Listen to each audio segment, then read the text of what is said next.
Hello ये video मैं उन स्टूडेंट्स के लिए बना रहा हूँ जो आने वाले टाइम में डॉक्टर बनने वाले हैं और साथ ही साथ अभी आप लोगों ने 12th का एग्जाम दिया है और नीट का एग्जाम भी आपने दिया होगा। बहुत अच्छा स्कोर आया है आपका और अगर स्कोर अच्छा आया है तो आप एमबीबीएस के लिए भी जा सकते हैं और वेटनरी के लिए भी जा सकते हैं। दो ऑप्शंस अवेलेबल है आपके पास में।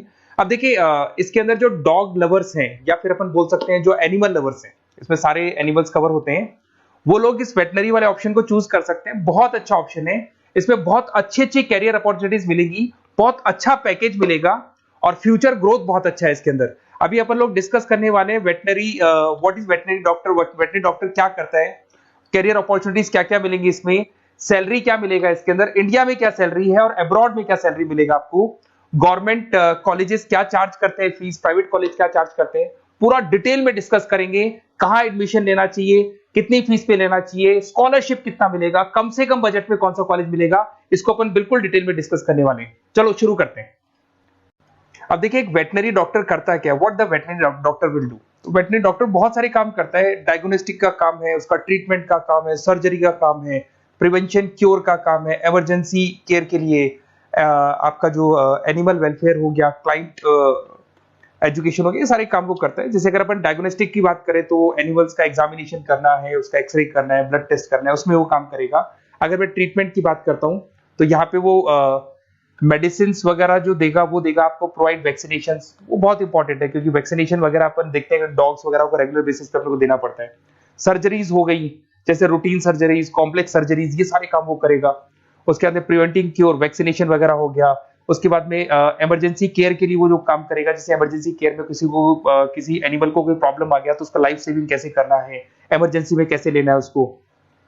एनिमल वेलफेयर में जैसे जो एनिमल वेलफेयर ऑर्गेनाइजेशन होती है उसमें वो काम करेगा। उसके बाद में क्लाइंट एजुकेशन हो गया, जो भी आपके क्लाइंट्स होंगे जो डॉग रखते हैं, जो भी पेट रखते हैं, उनको क्या खिलाना है, उनको कैसे रखना है, उसके ऊपर डिस्कशन करेगा सारा का सारा। अब देखिए मेन चीज इसमें आती है कैरियर अपॉर्चुनिटीज। क्या कैरियर अपॉर्चुनिटीज होगी, आप डॉक्टर बन जाएंगे तो डॉक्टर बनने के बाद में आपकी जॉब कहां लगेगी या फिर अपना खुद का प्राइवेट बिजनेस खोलेंगे, कैसे करेंगे आप। इसमें सबसे बढ़िया ऑप्शन है प्राइवेट क्लिनिक्स। ये लोग अपना खुद का प्राइवेट क्लिनिक खोलते हैं, small animal, large animal mix दोनों के लिए खोल सकते हैं। तो प्राइवेट क्लिनिक के अंदर बहुत अच्छी अर्निंग है, अपन उसका जो सैलरी पार्ट है वो भी डिस्कस करेंगे नीचे। उसके बाद में आपका एनिमल हॉस्पिटल्स हो गए, प्राइवेट और गवर्नमेंट दोनों हॉस्पिटल हैं जहां पे जॉब लग सकती है। रिसर्च इंस्टीट्यूट्स हो गए जहां पे आपका जॉब लग सकता है, जैसे फार्मास्यूटिकल कंपनी हो गया, गवर्नमेंट एजेंसीज हो गया, यहाँ पे जॉब लग सकता है। उसके बाद में गवर्नमेंट एजेंसीज में public health agencies, department of agriculture, यहाँ आपका जॉब लग सकता है। कुछ लोग बोलते हैं जू हो गया, वाइल्ड लाइफ सेंचुरी हो गई, वहां आपका जॉब लग सकता है। जू, एक्वेरियम, यहाँ पे लग सकता है, वाइल्ड लाइफ सेंचुरीज में लग सकता है। उसके अलावा फूड प्रोडक्शन इंडस्ट्रीज हो गई, जैसे लाइफ स्टॉक प्रोडक्शन हो गया, जैसे कोई मुर्गियों का बिजनेस करता है या मुर्गियों का फार्म है, वहां पे भी जॉब लग सकता है आपका। एनिमल वेलफेयर एडवाइस के लिए जॉब लग सकता है आपका। कुछ नॉन प्रॉफिट ऑर्गेनाइजेशन होती है जो एनिमल्स के लिए खुली हुई है और उनका ऑब्जेक्टिव होता है कि कोई भी अगर एनिमल के साथ कोई प्रॉब्लम है तो वो लोग सॉल्व करते हैं उसको, उसका कोई चार्ज नहीं है, वहां आपका जॉब लग सकता है। उसके बाद में पेट और फूड न्यूट्रिशन, क्या खिलाना है, जैसे आपने सुना होगा डॉग्स को पेडिग्री देते हैं अपन, वैसे कौन सी चीज खिलानी चाहिए, क्या नहीं खिलाना चाहिए, उसकी जो जितनी मेडिसिन बनेगी या जितने फूड बनेंगे वहां जॉब लग सकता है आपका।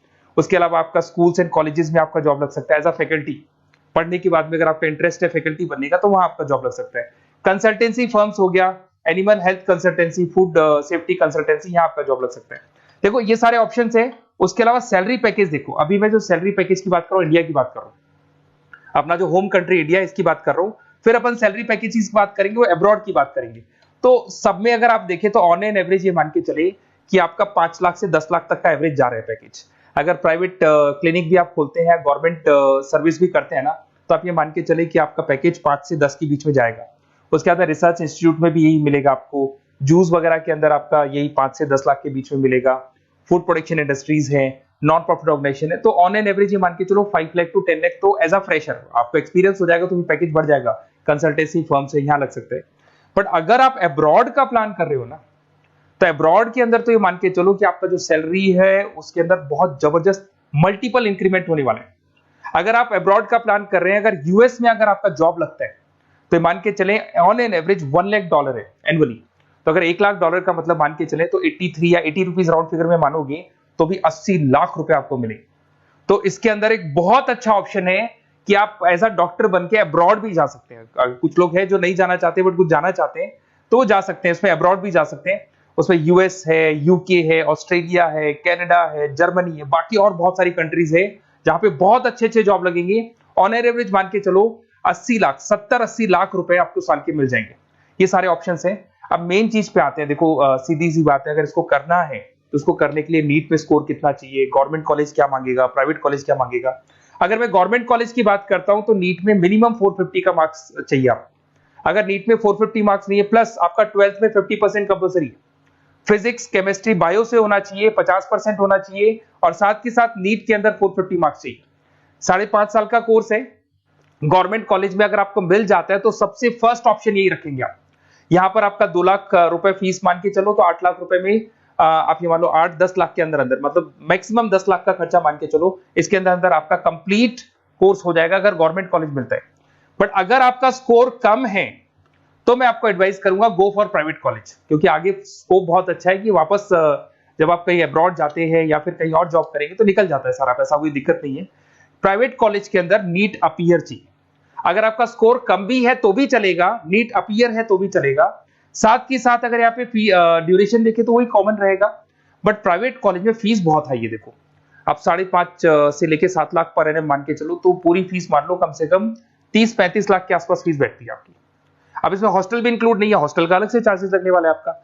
अब मैं जो आपको बताने वाला हूं उसको ध्यान से सुनना। प्राइवेट कॉलेज में बहुत सारे कॉलेजेस हैं जो लोग स्कॉलरशिप पे एडमिशन लेते हैं, बच्चों को पता ही नहीं उन कॉलेज के बारे में। वहां पर हॉस्टल भी इंक्लूड हो जाएगा, स्कॉलरशिप भी मिल जाएगा, और बहुत मिनिमम फीस में आपका एडमिशन हो जाएगा। इतना फीस आपका लगेगा ही नहीं, आप ये मान के चलो। तो उन सारे कॉलेजेस का अपन डिटेल में डिस्कस करेंगे। मेरा नंबर आप लोग के पास है, इस पे जैसे आप कॉल करेंगे तो या तो मैं रिसीव कर लूंगा, अगर मैं रिसीव नहीं करूं तो आप मेरे को मैसेज डाल के छोड़ना, मैं हाथों हाथ डिटेल, मेरे जो डिटेल काउंसलर्स हैं उनसे मैं बात करा दूंगा, वो आपको डिटेल में सारा डिस्कस करेंगे। Okay, best of luck. कोई प्रॉब्लम हो, ये नंबर है मेरा, इस पे कॉल कर सकते हैं। Okay, best of luck.